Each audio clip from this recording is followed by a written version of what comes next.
Dakar, la capitale du Sénégal, vibre au rythme de la Biennale de l'art contemporain africain, lancée ce 7 novembre par une cérémonie riche en couleurs où se mêlent musique, danse et contes.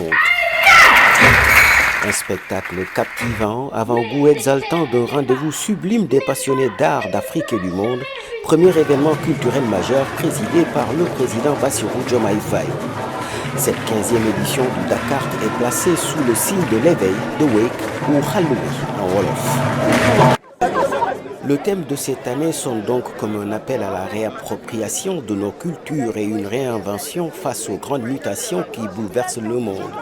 Mais la Biennale de Dakar est surtout un espace d'exposition et de partage très important pour les artistes. En tant qu'artiste, le fait d'être à la Biennale est très important parce que la Biennale de Dakar est l'une des plus importantes au monde. Et c'est un espace d'échange, de rencontres et qui donne une vision aussi à l'art africain en général.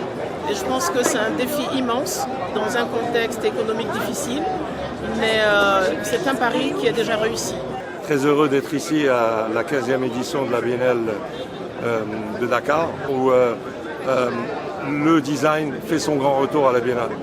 C'est une belle occasion de célébrer le design, de célébrer l'art d'une manière générale à Dakar. La Biennale de Dakar magnifie la formidable créativité africaine, des arts de l'illustration à la réalité virtuelle, en passant par les arts sonores, la sculpture ou encore la photographie.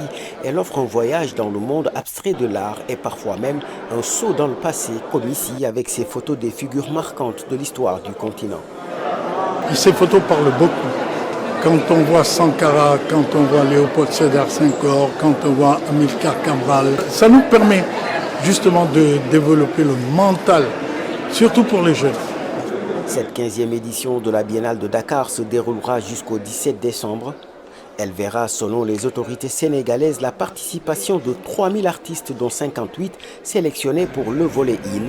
Cette année, le Cabo Verde et les États-Unis en sont les invités d'honneur.